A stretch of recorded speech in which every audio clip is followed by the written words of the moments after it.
Manever I say ma PENDREAM TV. PENDREAM TV there, osia dem yopo. Pratt has also finally reacted to the comments made by Bawumaia, the former vice president of MPP. And I want you to join me listening to how he analyzed his talk and what he think of what he said. This station still remains PENDREAM TV, the only channel that brings the best and latest updates in politics. If you are new here, please don't forget to subscribe to the channel, hit the notification bell, like and also share to other members to watch as well. You can equally leave a comment at the comment section after watching or send us a voice note on our WhatsApp number, which is 0277128777. Thank you. Please do leave a comment. He said a lot of things which the MPP is doing, which is not helping them, or which he think is a pure political propaganda, useless political propaganda, which he said. But I want your thoughts on that. And not just leave it at the comment section of forward it to us as a voice note on our WhatsApp number showing on your screen. Thank you. As for the field textbook economist, Dr. Bawumaia, the least said about him, the better. He is of no relevance so far as the economy is concerned. And that's coming from Asanko. Asanko, thank you very much for sending that. This one's a good morning, Mr. Ols. Please, which party in Ghana? Normal to say, which party in Ghana normally says go to courts? MPP, NDC, CPP, PNC, LP. Today, same people tend to demo and petitions. We should all learn. If God gives you power, respect the opinions of your people who put you there. Send that from Nigeria.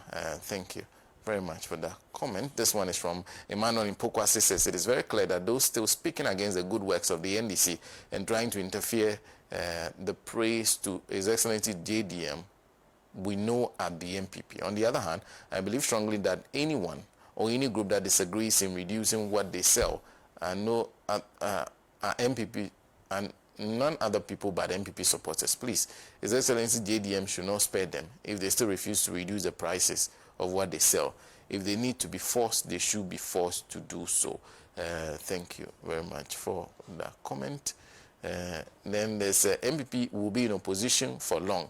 They claim that they started gold reserve. That's why the city is not appreciated now. Who started the Galamsey and the Dumso? They were complaining that Ukraine and Russia war caused the depreciation of the cities on their regime.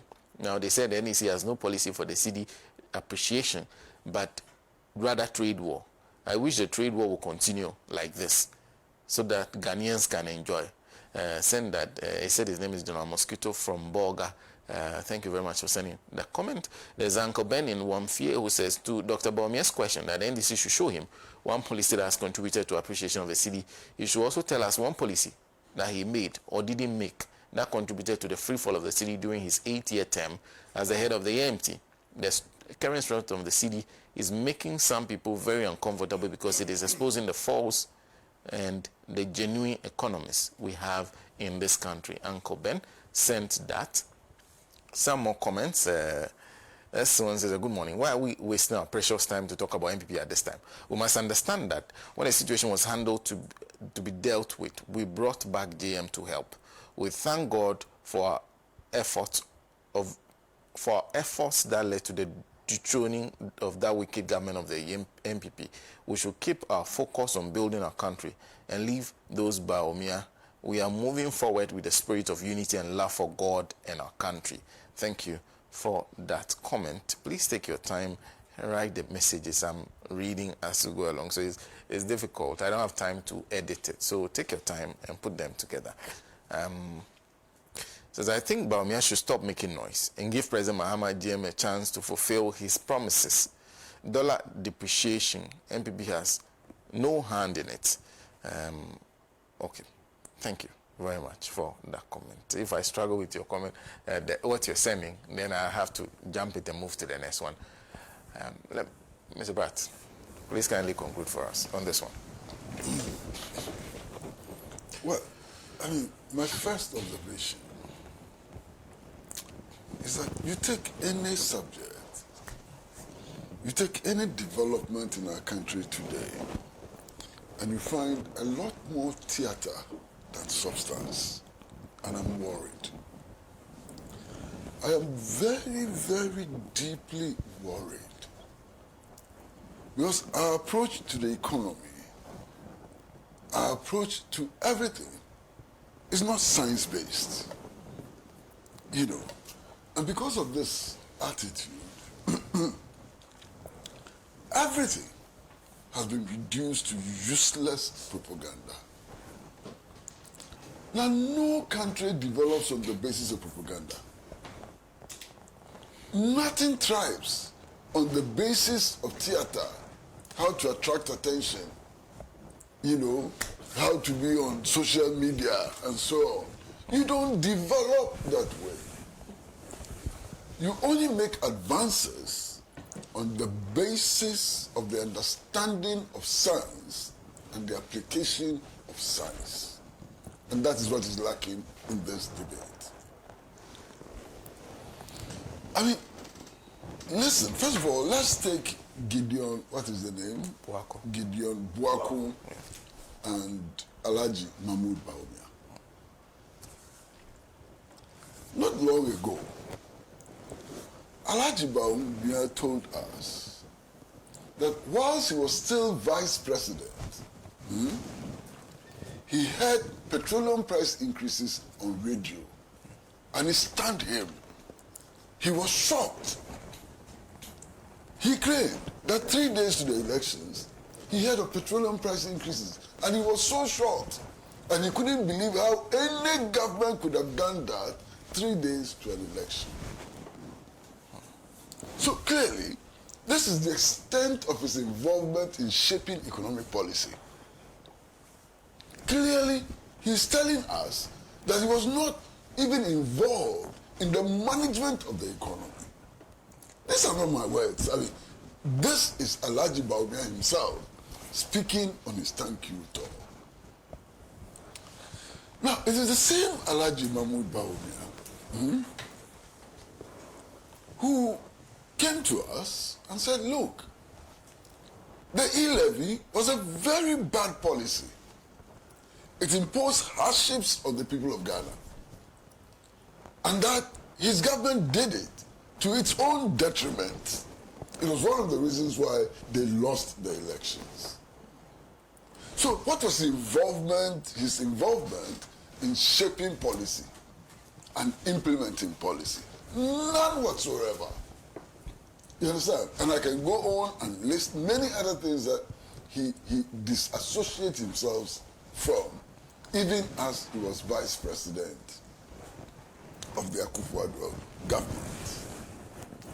So for anybody today to come to us and say that something is happening because of Alhaji Bawumaia's thinking, influence, and so on in economic management, it's insulting. He was either involved in managing the economy or he was not. He could not be involved in managing the economy and at the same time not involved in managing the economy. It simply doesn't make sense. And when people speak in public, one of the things that they have to do is to try very hard to make some sense. Okay? And I'm finding that lacking. Now, again, the movement of the value of currency is something that anybody with a first year secondary school understanding of economics knows. That is determined by many factors, not one factor. There are so many factors that determine the value of a currency. So anybody looking us in the face and saying that one factor is responsible is ignorant. It's not applying the science of economics. There's so many factors, you can count them, so many factors that influence the rise or fall in the value of a currency. And in this particular instance, there are so many factors, not one. Who can look us in the face and say that the tariff war that Donald Trump started has not contributed to the stability of or the fall in the value of the dollar. Who can say that? Nobody. You know, unless you're unscientific. But it has. And when you say this, sometimes they look you in the face and say, but what about the Naira? What about the... You see, the Naira is not appreciating because in addition to the tariff war, there are other factors which are affecting the Naira. Okay? Just happens that in the Ghanaian situation, many of the factors affecting the value of our city have come together at the same time. So we must understand that. Listen, in our case, in the last 4.5 months, our gold reserves have increased by what I'm told about $2.6 billion. That's a factor. That's a factor, okay? Which adds up to the tariff war which Donald Trump initiated. The effects of the tariff war which Donald Trump initiated, okay? Now, what is happening is also the result of speculation. And let me explain why it's the result of speculation. Today, people who hoard dollars are running to get rid of the dollars. So all the people who were told who had dollars under their beds and so on are getting rid of the dollars. That itself is contributing to the appreciation of the value of the city, because they are selling their dollars for cedis at huge quantities. You understand? And that is why, look, the way the value of the dollar is dropping sometimes surprises speculators. Yesterday I'm told it was at 10 cedis, 10.6 or so. Rapid. It's surprising, you understand? So we can count many factors. The governor of the Bank of Ghana also gave his own version of why the cedi is appreciating in value and so on. I think he's right, because you have to combine all the different factors in order to determine the cost effects and so on. Now, there is something else. There appears to be general jubilation in NDC circles. And some worry in some quarters as well. You see, the jubilation has to be tempered. It has to be tempered, one, because the behavior of the city has different impacts on different sectors of the economy. And that's why you have to temper your jubilation. You see, for importers, this is a huge bonanza, even not for now, but for the future. If you're an importer of petroleum products and so on, it's an immediate bonanza. But if you're not an importer of petroleum products, and you're an importer of goods that you stock over 5 years and so on, it is not an immediate bonanza. Okay. For exporters, it's a disaster. For exporters. Because you get a smaller amount of cedis for what you exported last year than you are getting today. So for importers, it's a disaster. So the effects vary from sector to sector. And we need to understand that. Okay. Now, for me, what we need to do now is an analysis of the Ghanaian economy for us to determine the kind of economy we want to build. Do we want to build an export-led economy? Or do we want to continue an import-led economy? Whatever choices we make would inform how to manage the national currency. Whatever choices we make, okay? And we should stop this pedestrian cheer-mongering attitude. It doesn't help anybody. Okay. So, first of all, let us determine the kind of economy we want to build.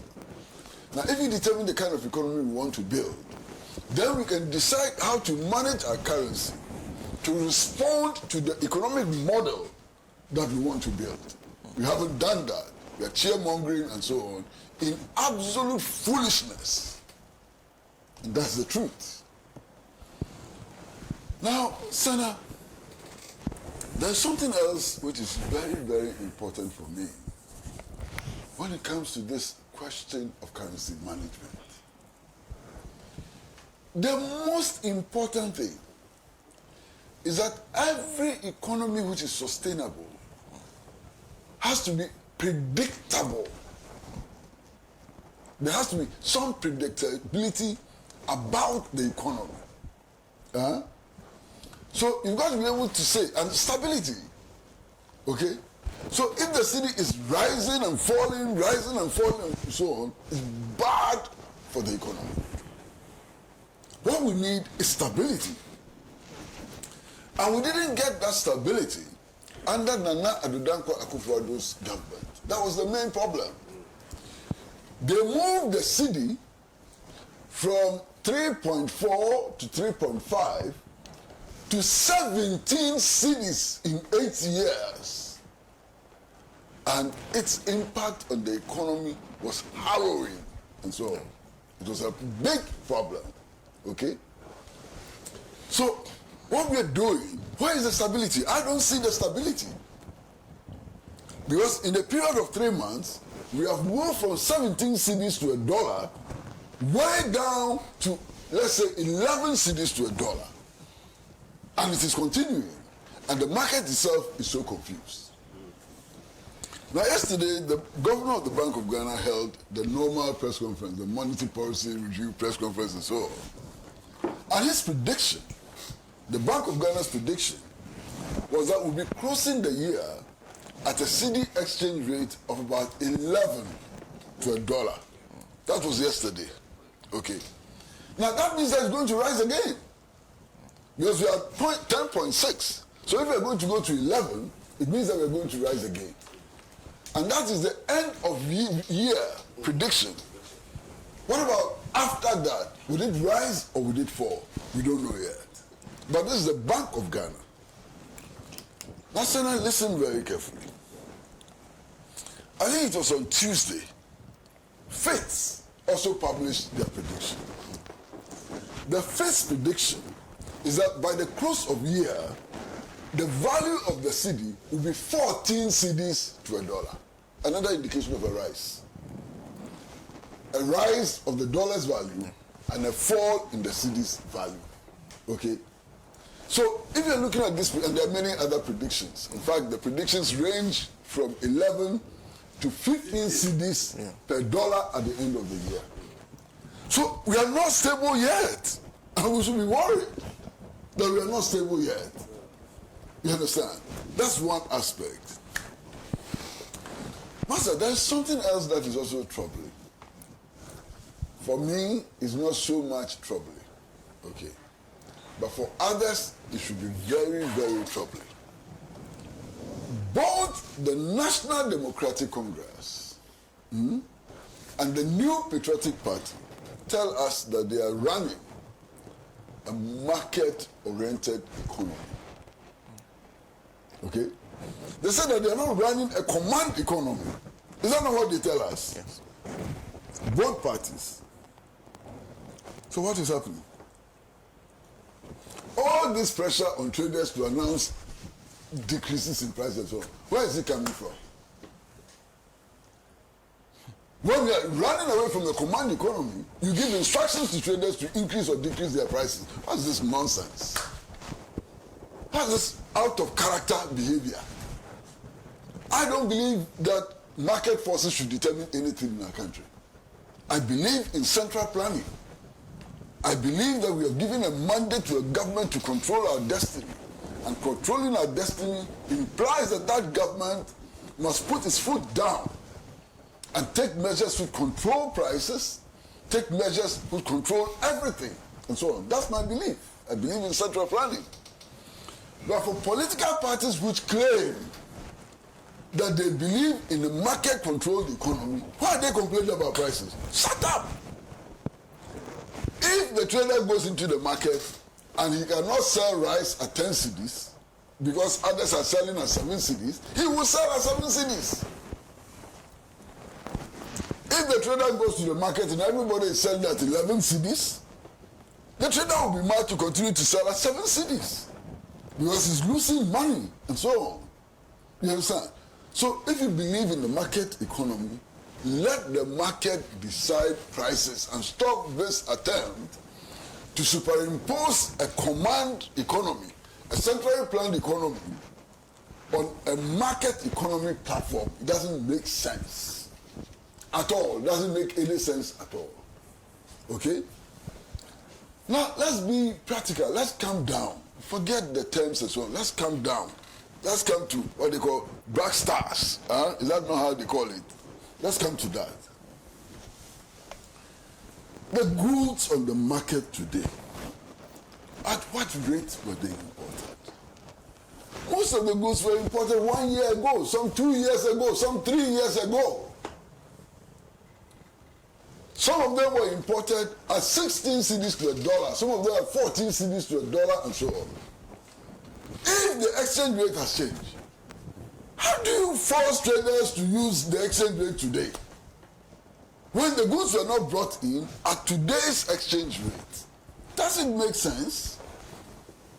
It doesn't. You understand? So, look, I want us to begin to look at these things applying science. In this instance, the science of economics, rather than passion and political propaganda, which doesn't help anybody. It is obvious that there are some people in the New Patriotic Party who have sworn that come rain or shine, their presidential candidate for the 2028 elections is Dr. Mahmoud Bawumaia. And they're trying everything possible to justify why Dr. Mahmoud Bawumaia should be their presidential candidate. Unfortunately for them, Dr. Mahmoud Bawumaia is not helping himself. And his campaigners are killing him. You see, I heard him speak in London, and I was very sad. He says that, look, he's convinced that in 2028, the NPP will win the elections. And that the NPP will win the elections because he has studied Ghana's elections. And that first-timers don't win elections. You have to lose, go back, and come again to win the elections. I said, my God. Jesus Christ of Nazareth, what is happening here? I mean, what an insult to those who voted against the New Patriotic Party.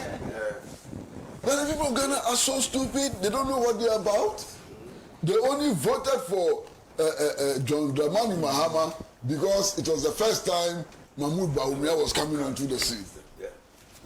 Hey, Dr. Mahmoud Bawumaia, Alhaji Timothy, why?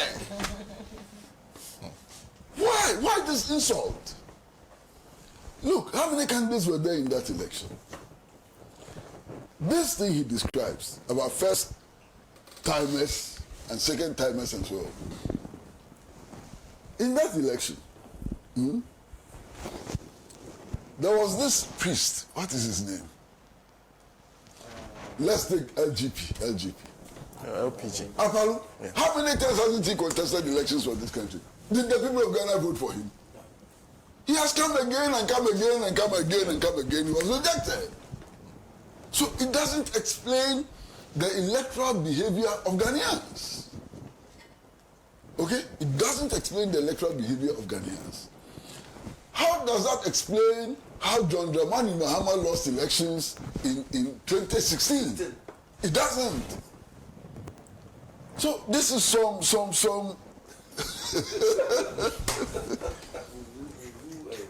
voodoo analysis. Thank you, my brother. Voodoo analysis.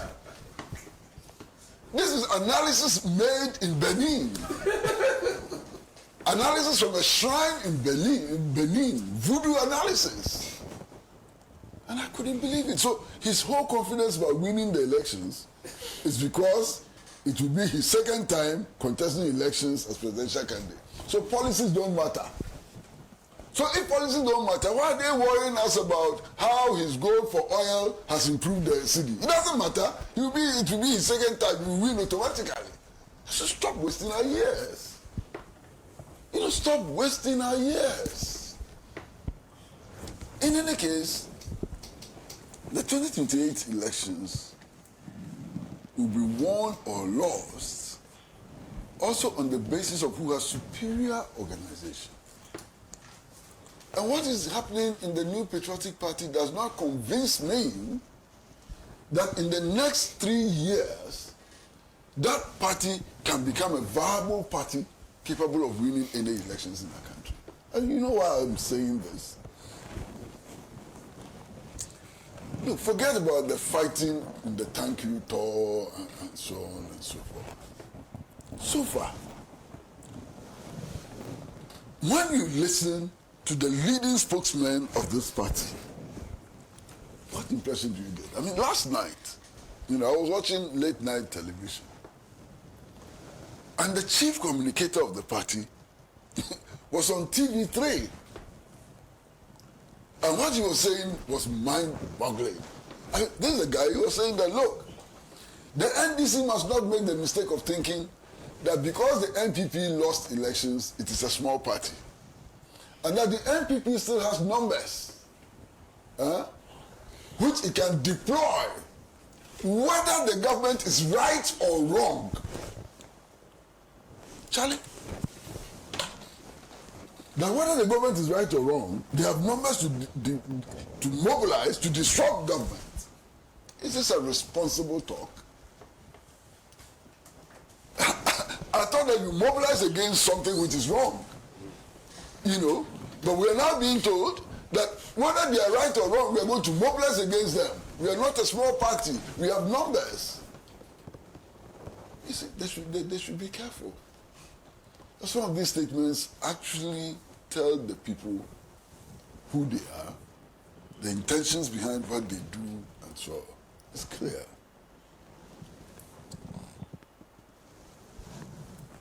I think all of my colleagues have spoken about something which was not supposed to be part of this topic. And I'm tempted to get there small, just small, just tempted to get there small. You see, my brother, no sensible person who loves his or her country wants a situation in which lawlessness pervades, in which people are being arrested without reference to law and so on. All of us must insist that things must be orderly. All of us have a duty to insist that when people have committed crime, even our response should be according to law. You want to arrest somebody, the law prescribes how people should be arrested. You want to put people on trial, the law prescribes how people should be put on trial, and so on. And then, beyond the law, is also common sense. I hope you understand what I'm saying. Beyond the law is also common sense. Why? Alhaji Usėlėss was arrested under the NPP administration. He's not the only one. Kojotu Buafu was arrested. The list is long. Collins Dauda, Dr. Upuni, so many. In fact, in one instance, my good friend Mr. Tachuchi Kata was arrested in church. He was arrested before his God. He was praying to his God when he was grabbed. And interestingly, his God didn't save him. His prayers could not prevent the arrest. He was taken away. His God was nowhere, you know. So this arrest is not me. How many times haven't I been arrested? Yeah. Sometimes at midnight and so on. You understand? But you see, none of this arrest was occasioned by the noise, the theater and so on that we are seeing today. And many of the current arrests have failed. You go to arrest the person and then you go back empty-handed and so on. That tells you that something is wrong.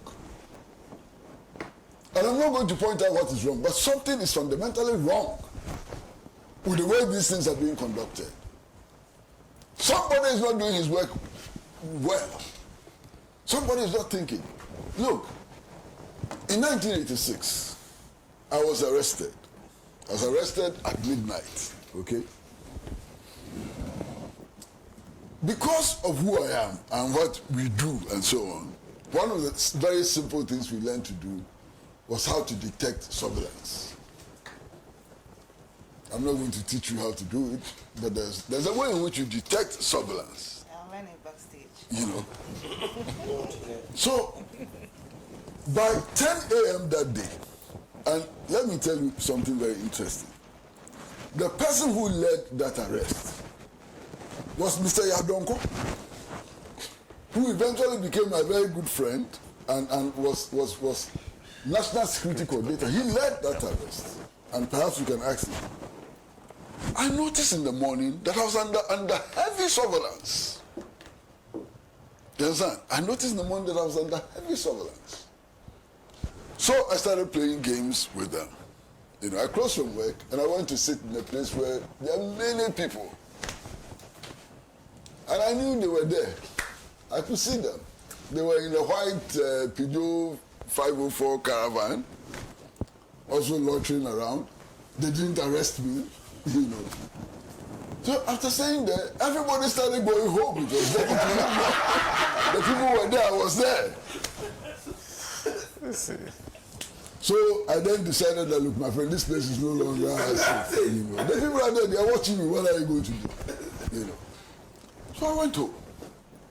And they followed me home. And they waited 1 hour before arresting me. Waited 1 hour to make sure that there would be no scene around the place and so on. Before they arrested me. I went in for 6 months. Okay? Now, where are the Yaudonkos and the Kwashibi Degbos and so on, who had mastered the art of arrest? Where are they? Are they no longer in the system? First of all, the arrest must be lawful. It must, because if it is not lawful, we all have the right to protest. It must be lawful. But even when the arrest is lawful, there's a way of doing it in order not to attract the kind of, what do I say, the kind of attention is attracting today, the drama, the unnecessary drama and so on. You see? So, I don't know what is happening at the National Security Secretariat. I don't even know if it is the National Security Secretariat which is at the heart of this. I don't know what is happening at the Attorney General's department and so on. But look, we deserve some peace of mind. Give us some peace of mind. If you have lawful grounds to arrest people, arrest them properly. And save us all this cacophony and so on. Why? When he was being arrested, did you hear about it? It's only recently that people are getting to know that he was arrested so many times and so on. You understand? If the law must work, it must work effectively. So please, this thing about arresting officials being caught on CCTV camera with guns and so on, the optics are not good. The optics are certainly not good. If they need coaching, maybe some people will be ready to coach them. So my brother, I've finished. Thank you. Thank you very much. Simply put, be a bit more tidy. This is Dr. Akova Segbefia, who says, I'm surprised to hear the NDC respond to Dr. Mahmoud Bawumia's take on appreciating CD. Bawumia was talking to MPP foot soldiers in the UK, so he couldn't have said anything different to that audience. Could Dr. Bawumia have said the same thing if he were to address NDC foot soldiers? Let Ghanaians waste our time addressing issues that help our people, and waste our time sustaining the gains that we have begun to show. I agree with Kwesi Pratt when he says the NDC should not jubilate over the strength of the CD, especially since our fundamentals always have the propensity to change at a whim. That is Dr. Akofa Segbefia's thoughts. Tafa Inamra here says, if MPP members, including Dr. Bawumia, are saying the CD gaining his ground against dollar is nothing to do with any government intervention, but because of Donald Trump tariff, then my question to the MPP is then, why is the same CD gaining his ground against pounds and euro and CFA amount? This is shameful.